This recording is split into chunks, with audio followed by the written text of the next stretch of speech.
Right, so recorded. All right, guys. Well, welcome to the last meeting of January. I know we're getting a mixed bag of weather out in the Northeast, and hope the rest of you have had the storm of weathered it okay. And well, we're going to we'll start off with the usual items before we hand it over to David. But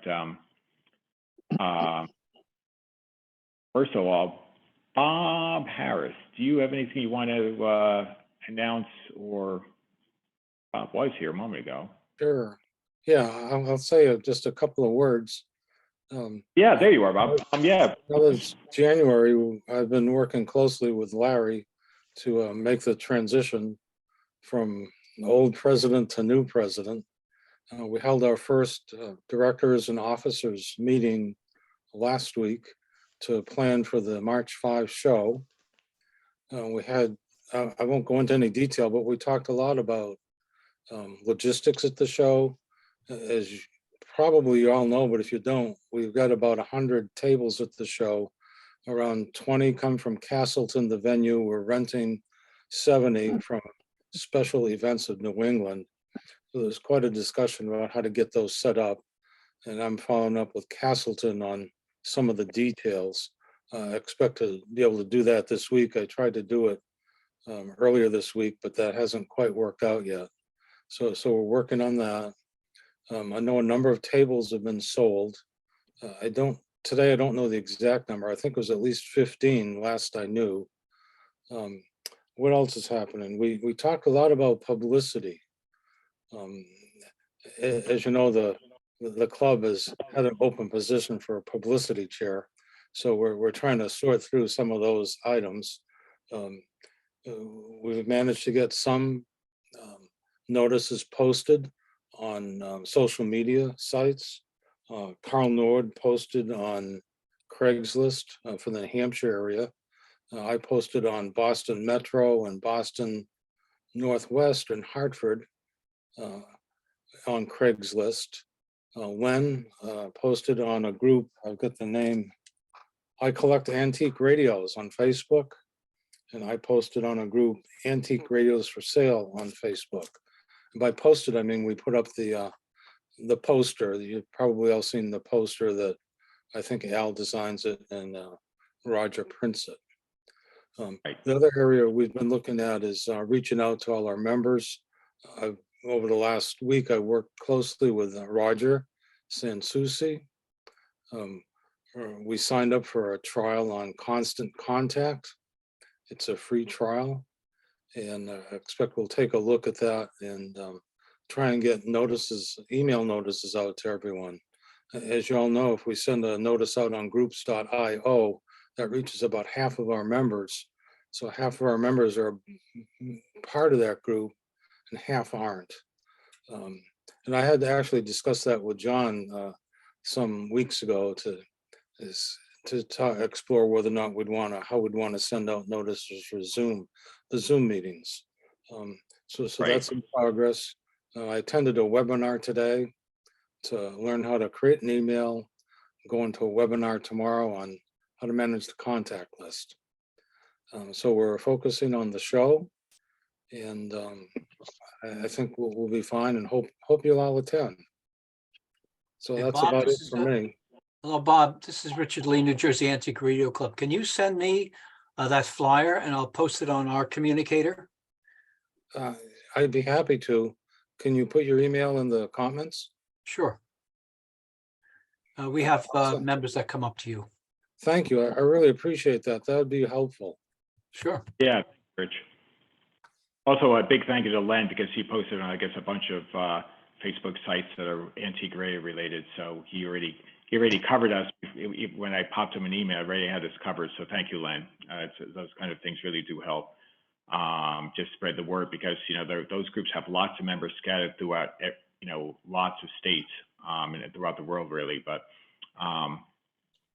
also I also posted on the Vintage Radio and Communication Museum in Connecticut. Oh, good. Which is sort of our sister. It's kind of a bit of a we have sort of like a brotherhood with those guys anyway, because we have a number of people who belong there or from the Connecticut area that do come up to the show. I know, of course, I know Gary's lives in Connecticut, but we have other people in that area. So yeah, anywhere this kind of grassroots style postings goes a long way, because so many people rely on electronic media these days that going up to you know, that I think you get more coverage than you do even on, you know, going to an antique shop, because realistically, you know, you get it pretty quickly. But you know, so thanks everybody who's contributed on that. Bob, do you want to add anything else? Oh yeah, I just wanted to make a quick comment. I had a nice phone call with Carl Nord when we were posting on Craigslist, and if you've ever posted, it's kind of geographically restricted. When you sign in, like when I sign in, I'm on the Eastern Connecticut site. So we had some discussions about that and whether or not the post he put on, which appears in New Hampshire, would be searchable by folks. So we decided to search on the word enigma. So I know Tom Pereira would appreciate that. And we chose that word because it appears in the text that Carl wrote. And so when he searched it, he got 3 hits. And when I searched it, I got 3 hits, the hits being New Hampshire, Boston, and Hartford.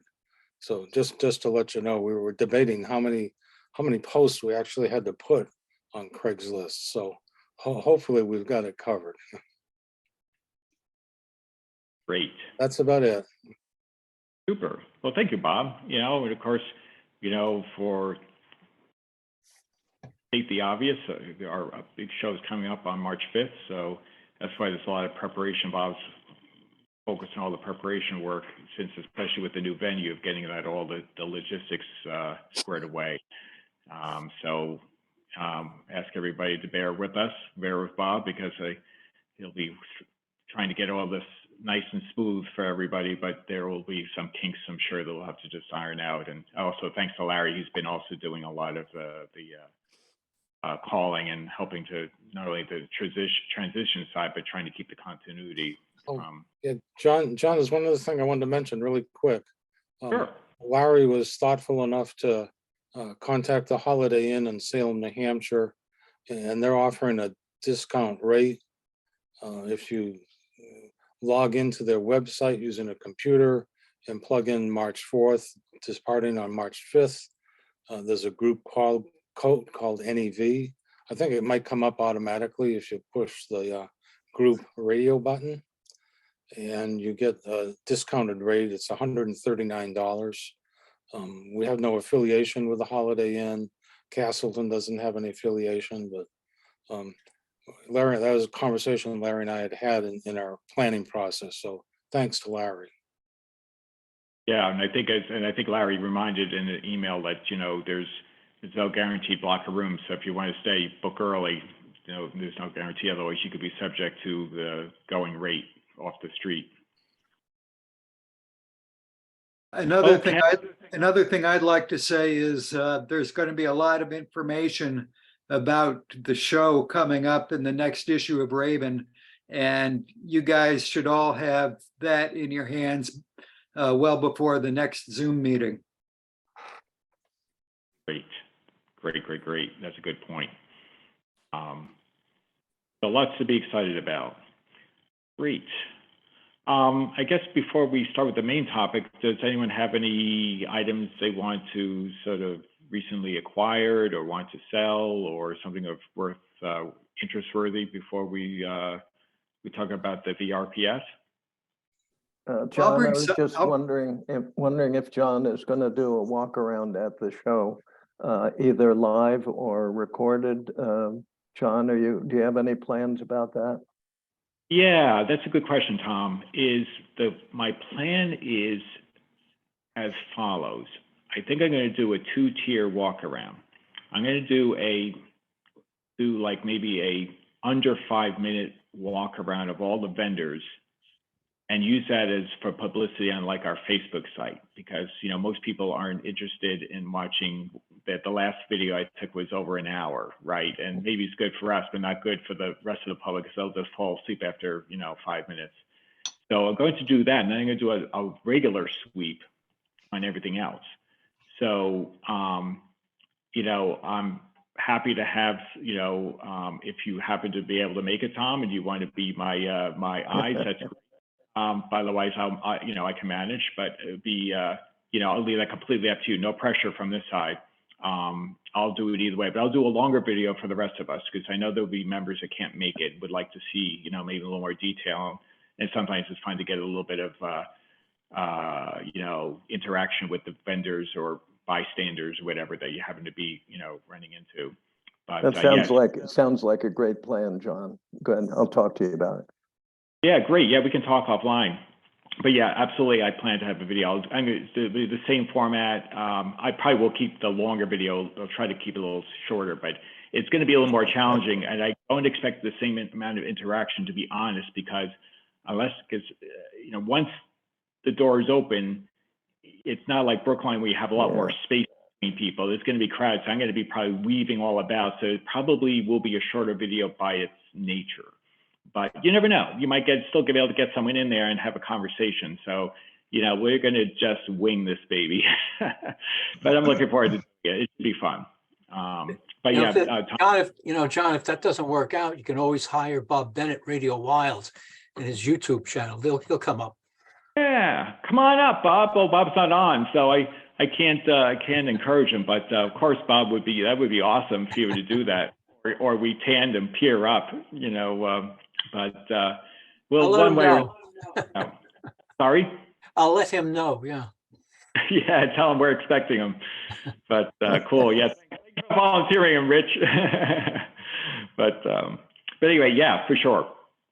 So, but stay tuned for that as that unfolds. But was there anything else? Any other questions or anything people want to bring up before we bring in David here? Hello, question. Sure. Brad here. Hi, Brad. AA1IP. Sometime during the past couple of months, I saw a circuit in one of the ham radio club bulletins. It used a tube called an ME8, Mike Echo 8, in a triple reflex configuration. He had this one poor little tube doing 3 different jobs. But for the life of me, I can't find what bulletin or what magazine published by a ham group had that. Any recollection?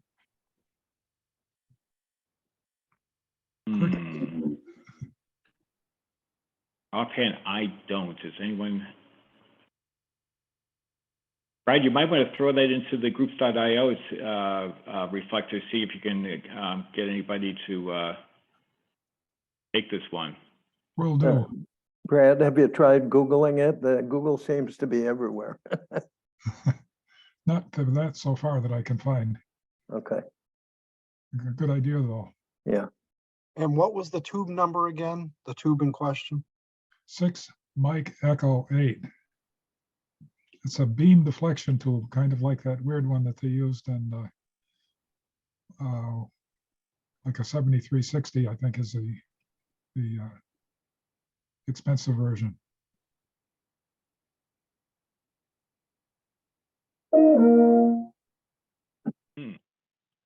Okay. So yeah, if anyone can help Brad, you could reach out to him offline, or Brad, you can just send a solicitation out to the group and see if we can get anybody to maybe has the answer. Sounds like an interesting circuit. I'd be interested in it if you find it, Brad. John, I've also got one more thing to bring up, if that's okay. Oh, of course. No, that's the perfect time to do it. Okay, so there's a ham that lives up the hill from me. He's got a repeater site up there. And right next door to him is this very old house. It's one of the oldest houses in town. And the person who was living there passed away, and the heirs are cleaning out the house. And among the stuff they were hauling out to a big dumpster there was an old 3-dialer from the mid-20s, 3-dialer battery TRF set. And I guess Frank got wind of it, the ham that lives up the street, and sent me a picture of it. He didn't know what it was, so I told him. Long story short, it ended up in my hands, and the cabinet finish is non-existent. It's an oak cabinet that's not actually in too bad shape except for the finish. And because I don't have a life, I think last weekend I went through it and saw just to see how bad it was electrically. It turns out all 5 UX 201As were good. Both audio transformers had been replaced years ago, but they were both good. So after cleaning up the tube contacts and putting appropriate power to it, it started playing.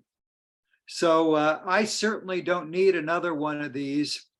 And if anyone's interested in it, they can have it. I can bring it to the show with me. So let me know, contact me via email or any other means at your disposal. Cool. Good news, Larry. Maybe if you don't get any takers here, throw it in the email out, and you may be bound to someone to grab it before you arrive, or just when you arrive. I'll try the swap meet group first, and if I don't have any luck there, I'll put it out to the broader audience. Sounds good. Sounds good. Cool. Okay. Well, I think it's time to, unless anyone has anything else to raise, but you can still do it, after later in the meeting too. So it's not like you're limited to this time slot. So maybe we'll get started here, and David's going to share his experiences at the Vintage Radio and Phonograph Society in Texas. As I think many of you may recall, we had Jim Sargent on as a guest on one of our Zoom meetings, probably a good couple of years ago, probably. Either 2020 or early 2021. And so we've already had a little bit of a taste of what goes on there, but I think David will be able to add a lot more color. What I'm going to do is I'm going to share my screen, and David will just do the narration. So I'm going to start with actually a little kickoff, not quite related to the events, but you'll soon see what I mean. Just bear with me, I just have to up the photo. I have the drive. There we go. All right, so let me share my screen. Of course. Okay. Can everybody see what I'm sharing? Mm-hmm. Yeah, Yes. this question is a pop quiz. Does anybody remember this publication? Oh, yeah. Oh, sure. When you're going through piles of old stuff, it's amazing what you find. This is, and there was a reason that I asked John to put this in. As you'll see later on in some pictures from the Dallas event last November, is this picture is like 12 years old. And I know this is Greta, and how do you pronounce the last name, Tom? Is it Gretinol? Butenol? Rain Butenol? He was a big collector on the East Coast. This is his daughter, who was at Radio 42 in Westford, Massachusetts in February of 11. And it was funny because inside the Antique Radio Classified cover, it says that this is his daughter, feature a young collector. We tried to convince her that the fate of colorful plastic radio wasn't worth much. She knows more about radios than all of us combined. But there was fun. a really cute kid who was with her mom and dad bidding on a couple of radios in the Dallas auction. And I've got a story that goes with that later. But this convention, November 18th, 19th, and 20th of last November, was celebrating the 100th anniversary of WBAP, which I think was then and is still licensed to Fort Worth. 100-year-old radio license from 1922.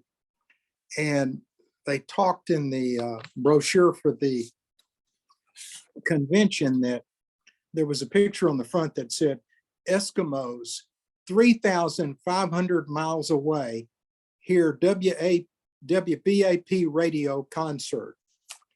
And it reminded me of the station we had here in Arkansas in Little Rock, which was KAAY, the mighty 1090. And back in the 60s and 70s, it's 50,000 watts, clear channel, directional AM station. Here in Little Rock, you couldn't hear the station 20 miles north, but you could hear it in Havana, Cuba. And the federal government started broadcasting anti-Castro stuff into Cuba through that radio station at night. Funny. That's a really interesting story. Yeah. Okay, so this was the 48th convention of the VRPS, Vintage Radio and Phonograph Society in Dallas. Now, I think I might have said something about in a previous presentation that I was in broadcasting for 15 years as the chief financial officer of 4 radio stations in North Carolina, 2 FM and 2 AM. I never even thought about old radios during that whole period in the 80s and 90s. But when we moved back to Arkansas in 93, a few years later, we were walking through an antique mall and I saw that little Firestone Bakelite painted set that said $7, it works. And so that was the beginning of a long, long time of collecting radios.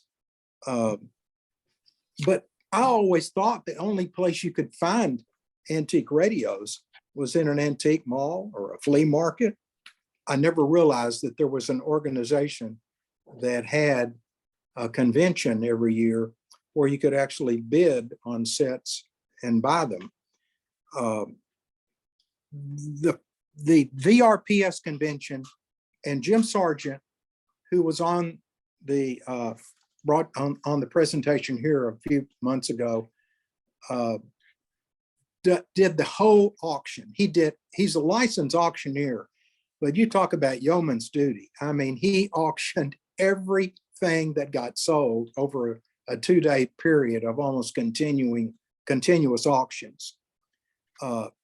It starts Friday afternoon at about 2:30. There's a tube and paper auction. Then at about 5 or 5:30, when that's over, it's basically radios with a $10 minimum starting price. That goes till probably 10 o'clock Friday night. The next day at around noon or after, I think about 11, it starts on radios again. And the opening bid is $20 on those. And that goes to about 5 o'clock on Saturday afternoon. During that period of time on Saturday afternoon, there's also a silent auction going on. Then there's a banquet that night with a guest speaker. And then the next day on Sunday, there's a flea market Sunday morning. When you're selling stuff or buying stuff, 5% of the hammer price, the buyer pays, and 5% of the price it sells for goes to the seller. The seller, in other words, pays for 5%, the buyer pays for 5%.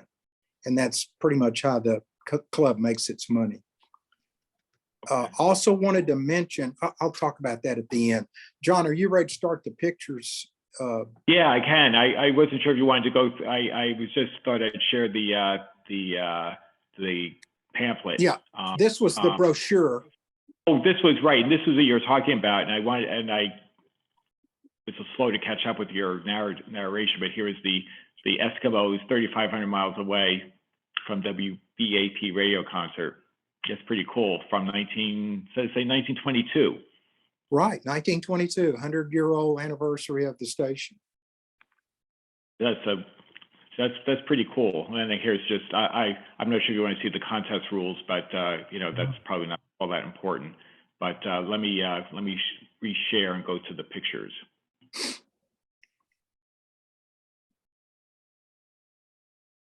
And just to give you a little bit of the amplify part of what David was talking about with the auction in the newsletter, it says that convention, the auction between Saturday and Friday and the silent auction, there was $25,000 worth of equipment that was auctioned off. It's a huge event. I know that's on my short list to go one of these years.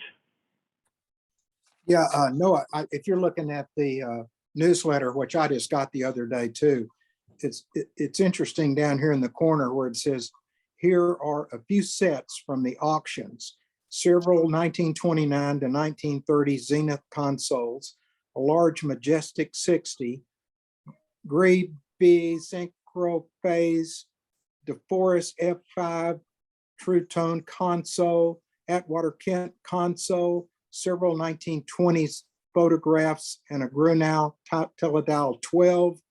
We had 4 Catlin radios and some lively bidding on a nice Philco grandfather clock radio. Those were probably the high ticket items. Neat. Excuse me. No problem. This is a little Plascon Emerson. I think it's an AX211. This was in really good condition. You know, those Plascon sets usually all got stress lines in them somewhere. Yeah. It's an attractive little radio. I love that. Now, if I might ask, of course, as we're going through the pictures, did you come away with anything, David? I'll show you a couple that I came away with. Sure. Oh, good. Okay, that's fine. We'll proceed ahead. So I'll go to the next one. It's a little Emerson Catlin. I'm sorry, RCA Catlin set. I think that set went for like $650, I believe. Wow. There was no damage to that at all. And I think we can all agree this is butterscotch. Butterscotch. It was funny, the email debate about from Bruce about his Catalan sets, but this, yeah, that's an attractive set. It looks to be in wonderful condition. Wow. But John, supposedly they were white when they started out. That's Yeah, right. yeah, and this all the light, I guess, over time, this could continue to darken over time. Ultraviolet. Yeah, I have Ultraviolet. one too. I've had one for about 15 years and it has gotten darker. It has. Yeah. How much darker would you say, Rick? I'd say about 20% darker now. Wow. And it's Okay. not in a lit area, you know, it's on a shelf in the back room. Interesting. So maybe eventually it'll become black.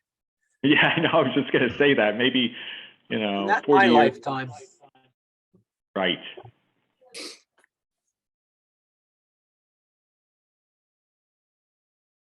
Oh, look at this. Nice one. on. Cute little airline. That's in beautiful condition. I mean, everything, the detail and so forth. That is nice as you'll see. You know, how much has that? Sorry, go ahead, David. I was just walking around in the back of the room where everything was kind of lined up to come into the auction room. And John's got some videos. You can see Jim Sargent doing a couple of auctions. It's very much interesting. Yeah, I'll have those. I'll show those right at the end. After we go through the still shots, because I'll probably share those from my iPad, which will be a little bit more up to the task. At least I hope. I should have that locked and loaded.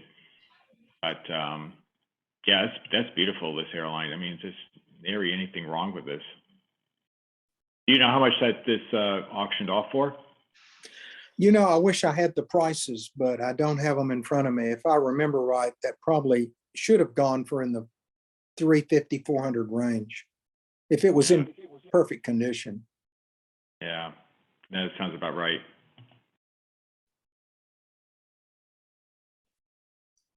Silver tone.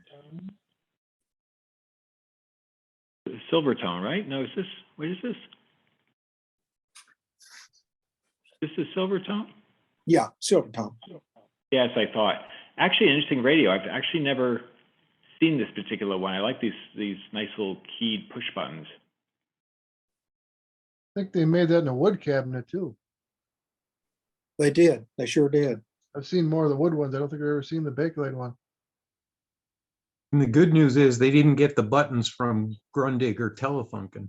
I was just about to say, especially the lower end models when they cracked and broke. Yeah.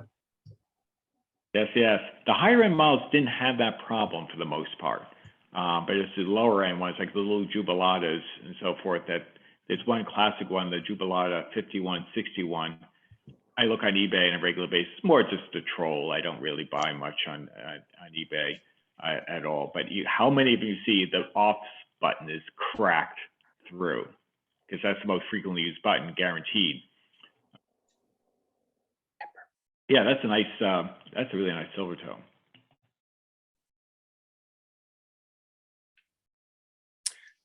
Now, this is an interesting story.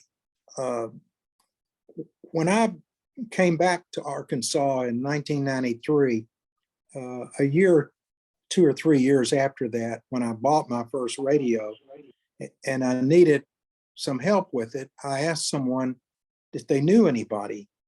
And they said, well, you need to talk to Barry McDaniel. He's been collecting radios for 5 or 10 years.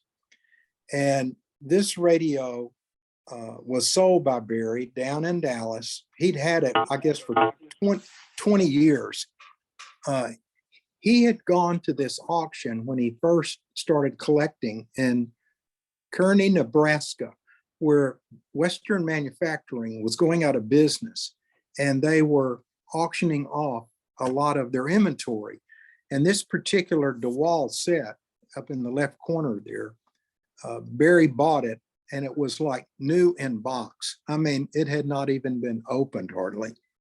And he took that radio down to Dallas this last November because he's kind of like all of us as we get older, trying to figure out what we really want to keep and what we really need to get rid of. And he sold this. The next picture is the picture of the radio. But the radio underneath it is that Tom Thumb Camber radio, which I've had a couple of those. They're cute sets. You know, you could take a picture with them or listen to the radio. It's a battery set though, so you gotta have a 67.5 volt battery to listen to it. Neat. This auction was in, I'm guessing, the early 90s. Oh, okay. Yeah, because given the style of the print and so forth, yeah, it's like a magazine style.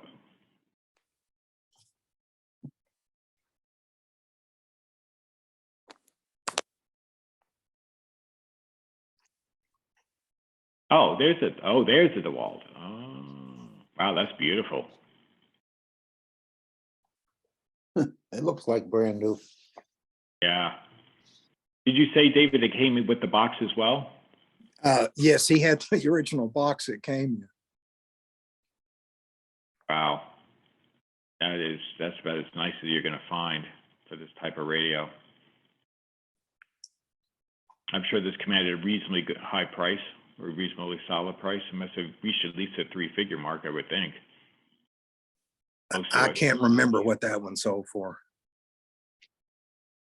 I don't know if I see the handle on that. Those had a handle on top. Oh, yeah, that's a And good point. you know, what problem with this particular set was that the hinges would break on the back because the back if it pops open for Uh-huh. or that was I think the handle was in good shape on that one. yeah. Okay. Okay. I mean, Maybe it's just what the background is. It almost looked like something was broken, but yeah, I see your point.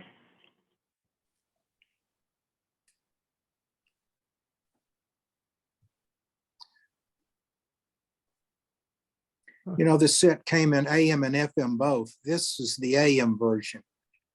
The FM version is identical, but it's got a different dial, of course. Interesting. So they never able to put them together. I guess it Never would've put been them hard. together. And that is a plastic styrene case. So, boy, they just, they really get a lot of rubs and mars on them real easily. Oh, and yeah. scratches. Yep.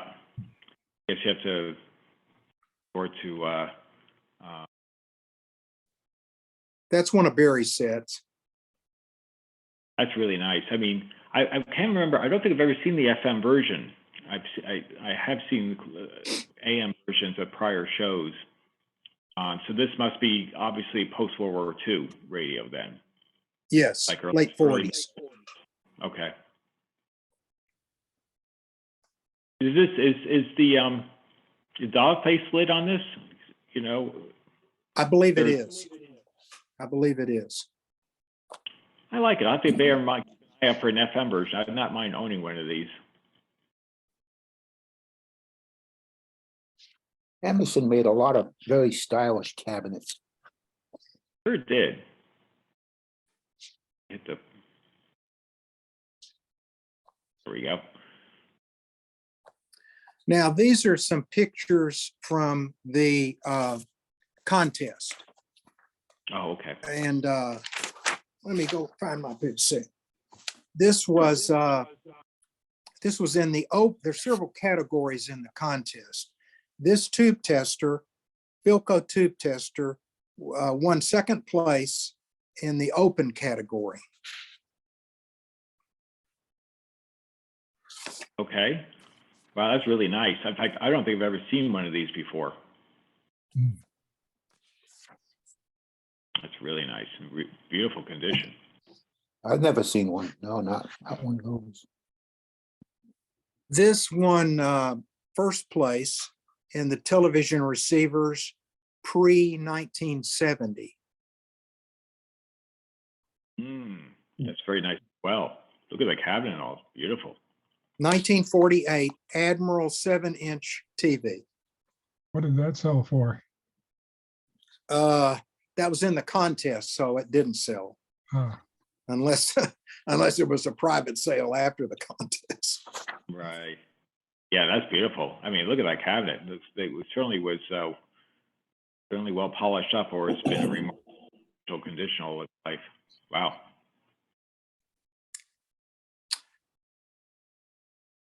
This is Jim Sargent entered this into the contest himself. This won second place in radio related ads, ephemera, and accessories. It's an Atwater Kent Radio Tena, T-E-N-A lamp. Ah, so is that backlit? You know, where it says that? I believe it is. I do believe it is. Yeah. Oh, I'd love to have seen that lit turned on. Wow, that's nice. I've never seen one. John Terry had one, and they are cool looking. Oh, did he? I guess I'm not surprised. He has some really neat usual items. Wow, that's nice. This, gosh, what is this? I got my, this It's a crystal set. crystal receivers pre-1940. Tom Burgess, I don't know if anyone has ever met Tom, but Tom is one of the premier, been collecting stuff around this area for many, many years. And he always enters immaculate stuff in the contest. It says it's an early radio with choice of detectors. Now this is before my time, and I've never had a great interest in stuff from the 20s, but Tom's got a great collection of stuff. Wow. I mean, you could probably enlarge and read about it if you ever very early. At least First place. in my Google Drive, I'm at maxed out, and so it says was easier to read. Very early receiver with a choice of crystal or electrolytic detector. It's hard for me to read from here. It's just the angle, and at maximum I use it's just enough granularity. Neat. That's good stuff.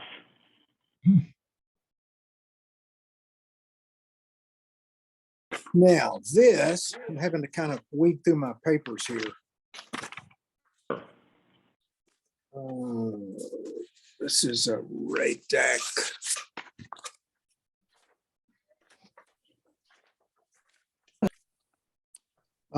This one, first place, RADAC one tube regen.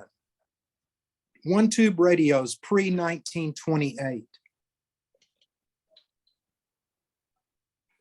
Never seen one. That's cool. Very interesting.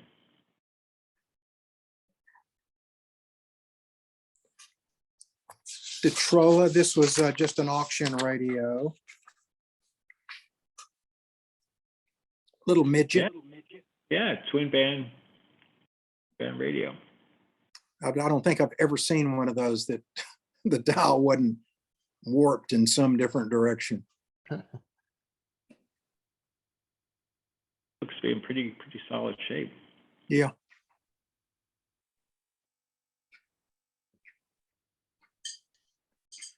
An RCA in the contest. I think I took a picture of it, but I'm not sure that it won any awards.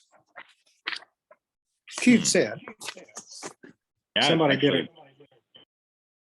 did a great refinishing job on it. sure did. Active radio, nice push button. Yeah, that's a really good looking radio.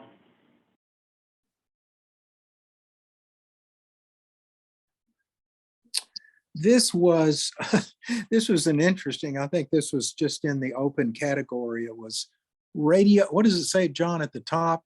Radio dials of the 1920s, I think. Yeah, I think that's right. Yeah. I think that says, I'm at maximum. So forgive, this is radio. And unfortunately, It looks like it says the face of something radio, the face of something. 1920s. Probably 1920s. Yeah, the face of 1920s radio. Yeah, that makes sense.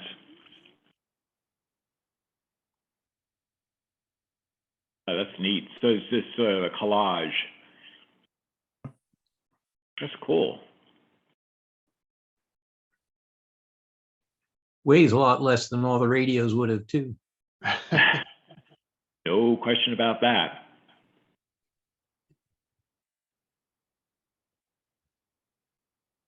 This was unbelievable. Mark Walden did this in transistor radios pre-1965. This, I mean, it was unbelievable. This display in the contest won the Founders Award. You've got a Zenith on the bottom shelf on the left is a Regency, Zenith Regency. I think it was Zenith's first transistor. And all these radios of the different manufacturers are first issues of their transistor radios. Oh, And wow. then there's some that are not first issues, I think. Wow, that's It's a nice. beautiful display. So did they bring it in cabinet and all? What do you mean by cabinet? I mean, this glass cabinet, if this all comes in. Yeah, I think if you're entering that in the contest and you don't want people fingering all your radios, you better put it in something. Oh, I agree. I agree. I guess that makes sense. So I wasn't sure whether I assumed the person brought in the entire. Yeah, I mean, if I had all of those, I would definitely want something to keep them in to display them, even in my house. That's right. Keep unwanted fingers off of them. That's nice. Oh, that's great.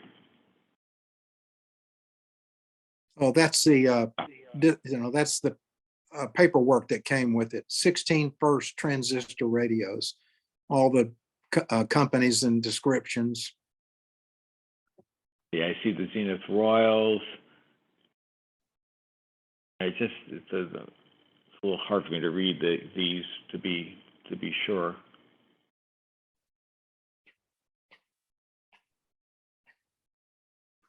Okay, now this is the interesting story I wanted to tell you about.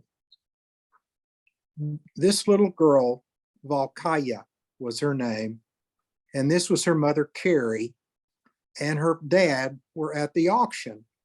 And throughout the throughout the Saturday afternoon auction, she was there. And when a radio would come up that wasn't generating a lot of bids or high bids, she bid on a couple of radios, and and she won them. And I mean, when she won them, you talk about excited. She was jumping up and down. She was so excited because she'd actually won the auction on a couple of radios. So go to the next picture, John. Sure. So what this consisted of was at the table outside of the auction, they had two radios that had been completely restored and refinished. One was a Zenith from probably 40 or either right before the war, right after the war. A beautiful set. But this GE had been refinished and completely fixed. And so you could buy a raffle ticket. They were going to raffle these two radios off. And you could buy a raffle ticket for $1. So about 30 minutes before, they said, we're about to have the raffle. If you don't have a raffle ticket, go buy one. So I went out and bought 5 raffle tickets. And Barry McDaniel, who was sitting next to me, he went out and bought 10 raffle tickets. So they stopped the auction and they brought the fishbowl in, had all the tickets in the fishbowl, and they asked the little girl to come up and draw the 2 winners. So she drew the winner out for the Zenith, and that was someone else. And then she drew the winner out for this GE. And Barry's looking at his tickets, and he had won this radio. And he goes over to her parents and says he wants to give the radio to her. And they just, they said, oh no, you can't do that. No, don't do that. And he said, no, this is what I want to do. And actually he had done this once before, several years ago, when he won a radio like this in the raffle. He'd given it to Jim Sargent's daughter, I think.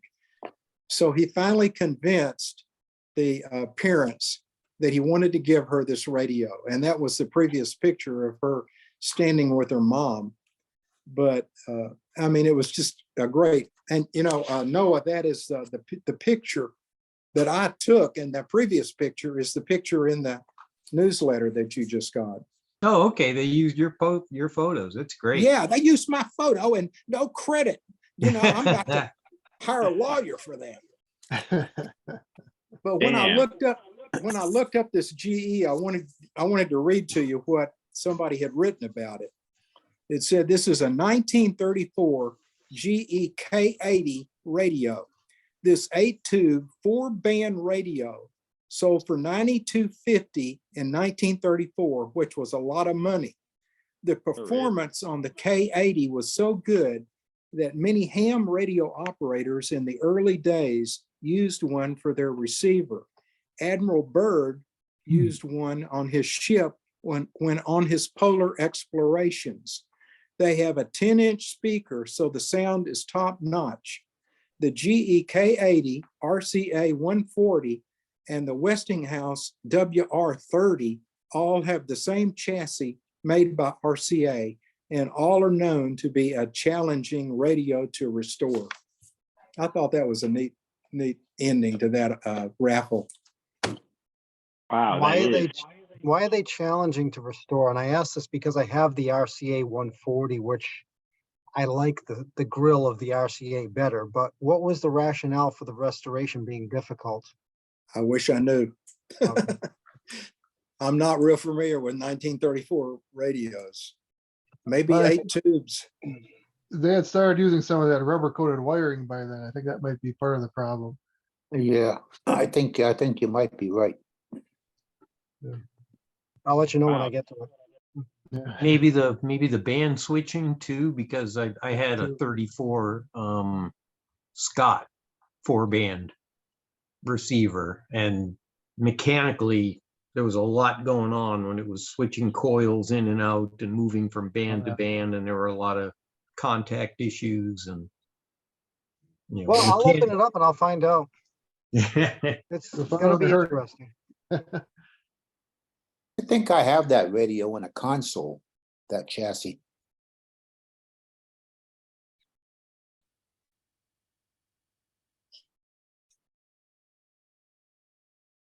This was one of the entries in the contest. I don't think this won an award.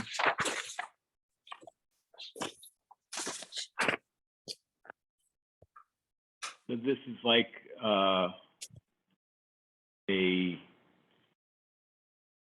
a backdrop.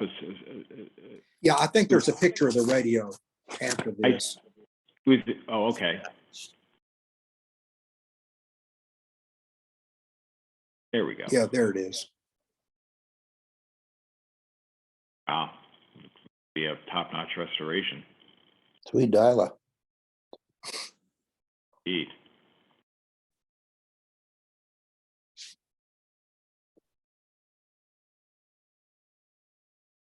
You can skip that one. I think I had that one in there twice. Yeah, that's okay. Yeah, it looked familiar. Oh, same thing with I had that that one in twice too. No worries, David. I had that one in there twice. That's no problem. That one And too. again, Oh, that's it. this one, Unfortunately, I think somehow we I- didn't get this one. We didn't get it rotated right, but this actually won first place. AC table receivers pre-World War II, 1936 Philco 60B. And it also won best restoration. Oh, it looks great. I mean, just cosmetically on the cabinet and the grill cloth, and it looks like a nicely done restoration. Sorry, I should have, I must have missed that one when I was looking at the photos to flip it. So It's everyone all just turn your head 90 degrees, everybody. I did that, and then it was upside down. Went too far. What I'll do is I'm going to flip this. I'm going to stop sharing this. So the videos are at the end, and I'll run that through my iPad. I can try. Let's see what happens. If it starts breaking up, I'll just stop it and I'll.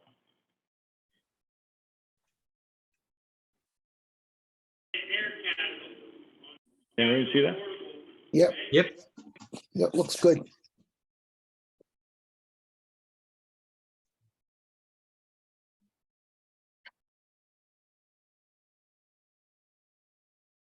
I think we've lost the volume on it. Yeah. Oh, you know what? Let me.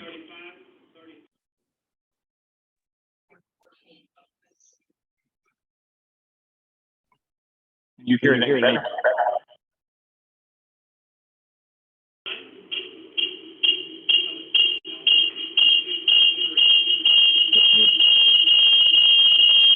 Sounds like positive feedback. Yeah, I killed it this way to get something better at it, but sorry about that. Something needs to be re-ohmed. Yes. Where's my whipped cream? John, have you had success with MOVs on Zoom? One of the things I need to do, actually, it's actually Rich. That's one of the things I maybe I'll talk to you offline. Is I need to do a little research.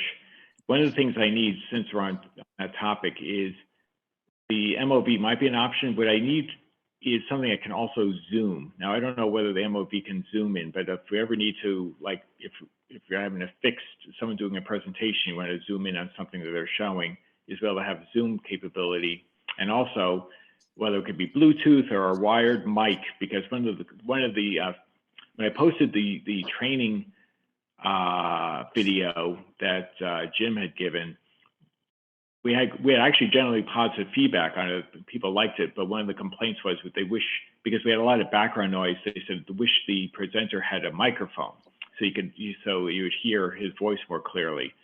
So the thing I'm thinking about looking into is having, something that would have Zoom as well as microphone input, and sort of see if I could find a reasonably priced package that would get the job done without being, breaking the bank.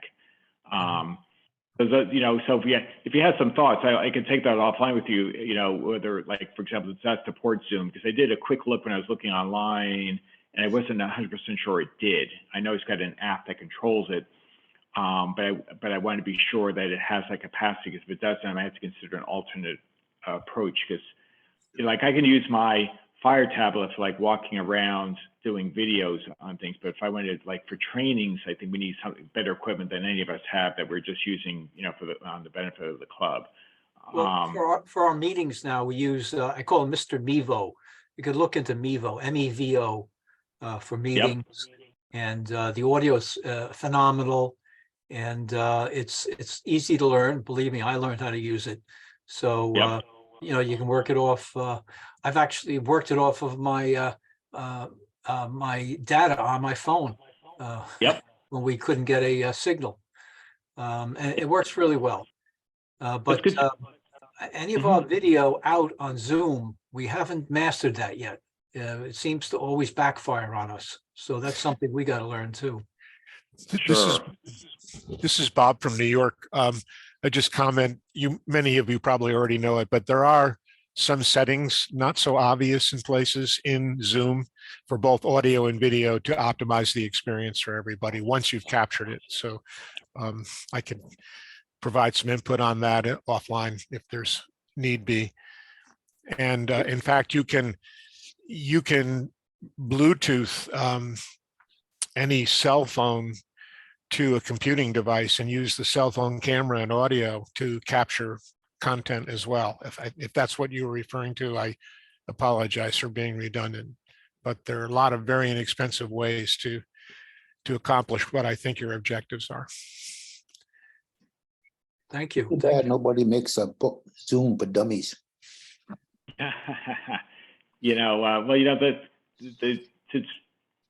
The real test of an application is the user interface intuitive, and can you maximize it without a lot of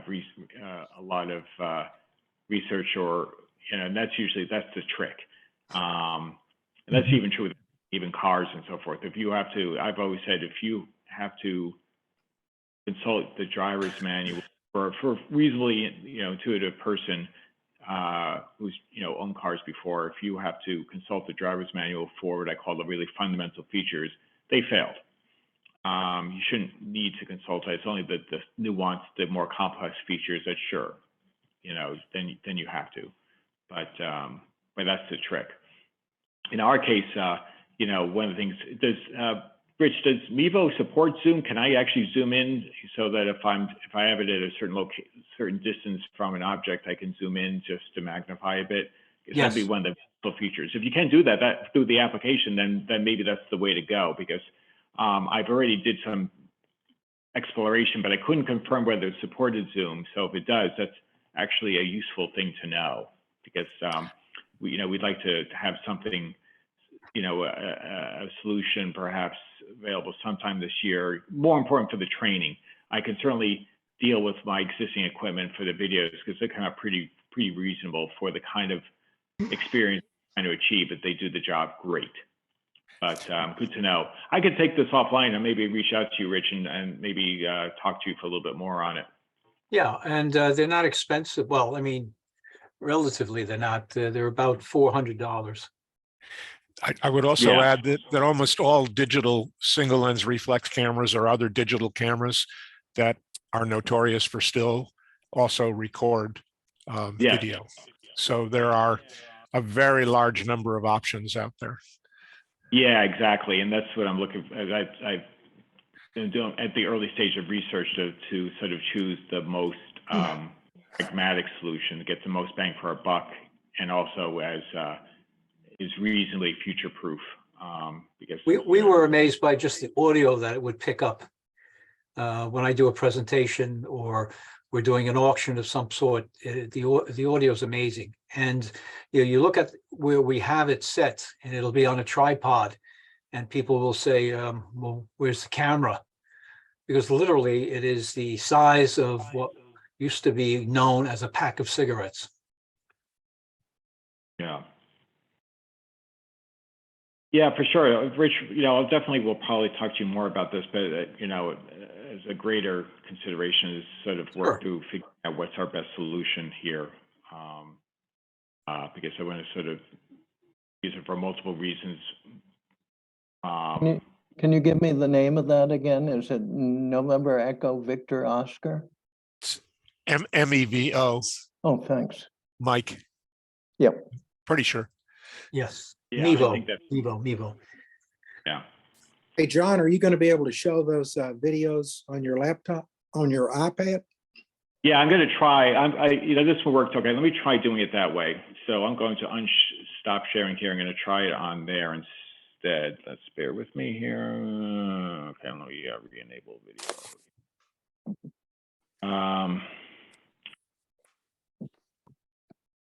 With me here. Okay. Anybody recognize this person? Yes, I can, even without expanding it. Let me. Looks like Phil. Bruce Phillips, Yeah, it sure does. 12 years ago. Let's see. I'm going to try. Let's see now. Let me.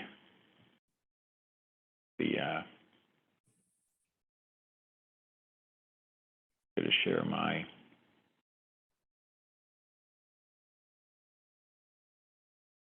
Hey, bear with me. I just have to. All right. Let's see. Share content.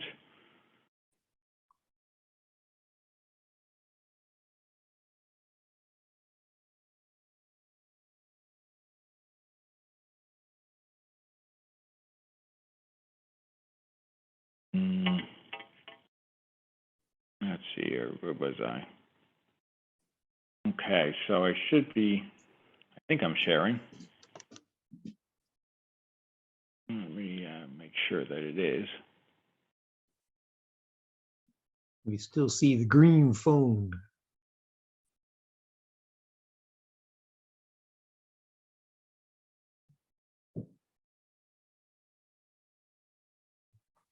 Okay. Okay, let's see here. Ah. There we go. So let me just play the. 01 on the Air Castle portable, red Catlin knobs, red Catalan knobs on that thing. Nice little small portable, very neat. Somebody go 20 for the little portable. I got 20, bid 25. 25, 5, bid 25. 20 here, bid 25. 25, 25, 25. Thank you. Now the 30, bid the 35. 35, 5, bid 35. 35, 35, bid 40. 40, 40, 40, bid to 40, bid 45. 45, 5, bid 45. You're at 40, bid 45. 45, 45. Are you done? Sell it $40. Number 273. $40. See if I can get to the next one. 01 on the Air Castle. Let's see if I can advance this.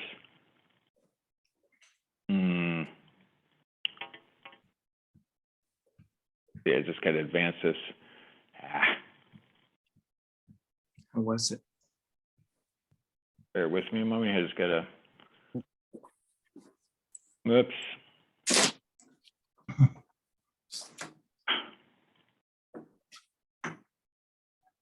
That's weird. Let me unshare screen here for a moment here. I got the first one just fine. Let me just get the other one up.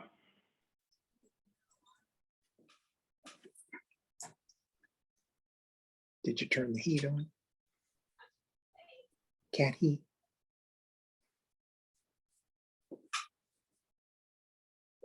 Right, let's go back to the drive. All right, I think we just have to get to the, there we go. One moment here. Always a little bit tough in a balancing. Okay, there should be one more video. Here we go.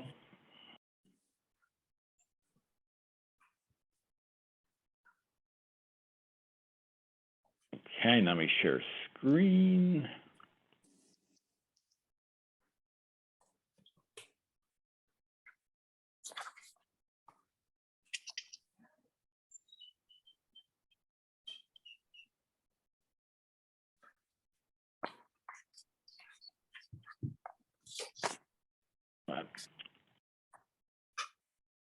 All right.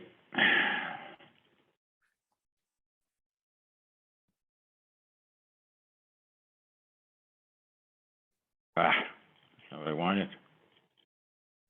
There we go. 4, 3.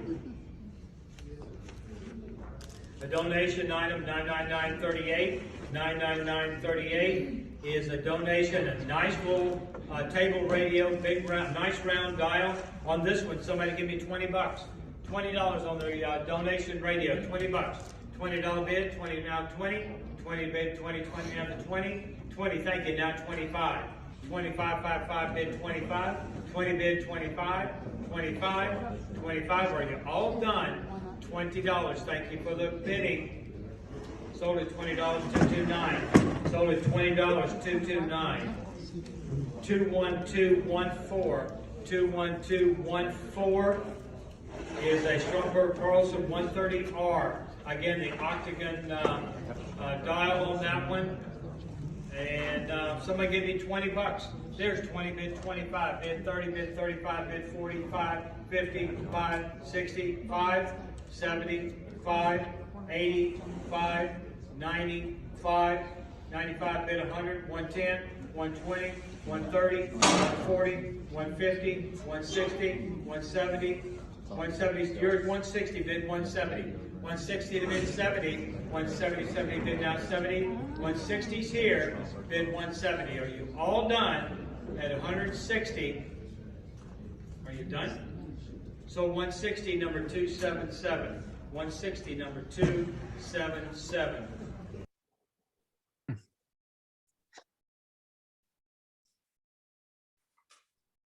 Cool. That was really good.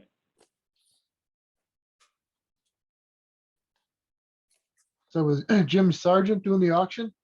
That was Jim. Yeah, he comes up to Illinois and does the auction at the radio. Yeah, festival. he does the Chicago Antique Radio Club of Illinois auction the past several years too. Yeah. He also sells knobs because I bought some knobs from him. $5 a knob. But I did want to say one last thing, that if you will go to the website for vrps.org and click on that website, there's a lot of really interesting stuff you can find. Because when I was on there the other day, there's a complete link to the Texas Broadcast Museum in Kilgore, Texas, and that's almost like going to a museum. It's really neat. And there's newsletters and ads for sale and ads wanted. It's a great website. That's, David, in the newsletter that I got, I noticed on page 7, there was a big write-up about the Houston Vintage Radio Association convention coming up in March, I guess, Right. March.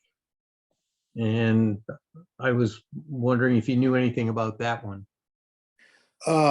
It's not quite as big as the Dallas convention, but there's a lot of really good stuff that goes through there. And the ex-president of that club, I can't remember his name, Bill something, used to come to Dallas every fall, and he would spell Jim Sargent when Jim needed a break after auctioning so many hours in a row. But he has had some health issues, I understand, and they have a new president. But it's a good group of people. They come to Dallas, and the Dallas people will go to there. I've never been to that convention, but I've heard that a lot of good stuff goes through there. Well, I doubt I'll do as good a job as you did here this evening, but if I do go, since I just heard about it, I have a long time friend from my college days who lives in Houston, and I'm probably about 2.5 hours or so away from him. So if I go and mooch off of him and visit him for that weekend, then I could go to that Houston convention, maybe take a few pictures and share them with the group like you did tonight. Yeah, that's always fun. I had we lived in Greensboro, North Carolina for 15 years. And for several years in a row, I went to the Charlotte radio show, and that was a good show too. And we would always mooch off our friends in Greensboro when we would go to that. The Chicago, the Illinois club, that's a really good group too. A lot of stuff goes through there. Big show. It's like the Midwest Kutztown. Right. I've been to Kutztown 2 times, and I actually went to the New England meet one year. My wife was an Air Force brat, and she was born in Bangor, Maine, and she wanted to go back and see where she was born. So we combined that trip. It's always great to combine trips like going to Houston with radio shows. When I lived in Eastern Massachusetts, I thought Kutztown was in the Midwest. I said, I meant to say when I went to Dallas the first time after wandering around flea markets and antique malls, that first time I went to Dallas, I was like a lost dog in a meat house. That's funny. That's awesome. what would make these pictures more interesting would be shots of the back sides of the receiver, if you could work that. Okay. Yep, that's a good idea. I'm gonna make a note of that. That's a good point. We're going to think about that too. Yeah, for sure. There's more to a radio than just a pretty face. Right. Most of the radios have a back to it, so it's hard to get. But yeah, I try to get some of it when I take photos, but it really depends how lucky I am. Depends on the table, and sometimes it's hard to even just get the front of it, just the way the table's been laid out. Now, most vendors are actually pretty nice. I'm very careful. I'll say, can I move this radio? So most vendors are very nice about doing that. They're more than cooperative. In fact, they even will help you. But it's always a little bit tough. But yeah, no, it's a good point. Try to get some more of the back or the guts of it if you're lucky enough the back is off. But well, David, I really appreciate it. This is a really interesting presentation and gave us some good background on what it's like to go to a VRPS event. Certainly something I'd like to do, and of course, Cuts-Down. I haven't even been to Cuts-Down, so it's because we know it's all in the Midwest, right? But I got to find myself out there. Sorry about this video, but this is all part of this little Zoom experience that seems to be a newfound behavior. But yeah, no, this is great. Really appreciate it, David. It's really, really enjoyable. You're very welcome. Let's see here. It's 8:22. I don't know. It's not far from witching hour. I don't. Tom, I could have you show some photos, but I don't know whether you'd like to do some, or do we want to push it off because we, to the next meeting. Oh, it's getting pretty late. I think probably people have had enough now, and I'll be always ready for the next meeting if that's okay. Talking about getting at the backs of radios in Friedrichshafen, they often have them piled up 3, 4, 5 high. And if you tried something, the thing would be down in your lap and you would have bought them all. Yes, indeed. That would not be fun, although you'd have a lot more toys to bring home. Yeah, but how do you get them on an airplane? Details. In fact, actually, for the next meeting, maybe Greg, you have the photos. Maybe we could walk through the most recent Wisconsin Antique Radio meet. That was what, last weekend, right? Was it last This weekend? past Sunday it was, yeah, whatever you can fit it in, John. There's no rush on it. Oh, that'd be great. We'll probably do something like that. Maybe some Friedrichshafen. We'll see what comes up. I do have a list of things I'd like to try and accomplish, but sometimes people's availability to sometimes thwarts these things. But stay tuned. But well, anyway, I guess maybe we'll end up doing it. Does anyone have anything else they want to bring up before we wrap up the meeting? We'll end up wrapping up a little bit early this time around, but only by 7 minutes. And we're talking a big block of time. One thing I was going to mention, you were talking about WBAP as their 100th anniversary, and I was trying to remember where I heard that name before, and then it dawned on me that they were the affiliate that NBC was always cutting into when they were broadcasting the coverage of the JFK assassination. It's all online. They had Chet Huntley and Frank McGee in New York, and then they would cut down to Fort Worth, WBAP. And what was interesting about it is NBC, the network was in black and white, but BAP was in color in 1963 already. Oh, that is very interesting. There's going to be like 4 or 5 hours straight that you can watch the whole thing on YouTube if you want. Oh, okay. That's good to know. It's also interesting that in the Texas Broadcast Museum, one of the exhibits is on the JFK assassination. I would imagine so, yeah. Well, great. Well, this is a great meeting. Thanks again for everybody who contributed, David in particular, for the photos, the videos, and doing a great narration to give us a sense of what it's like.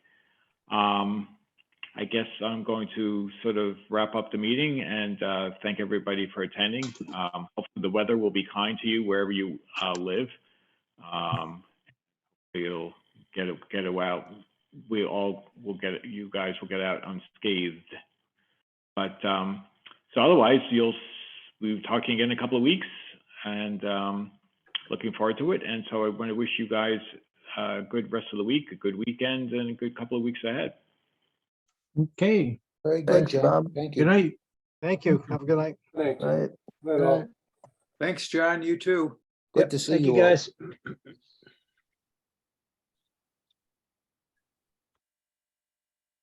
Hey, Larry. Brad here. Did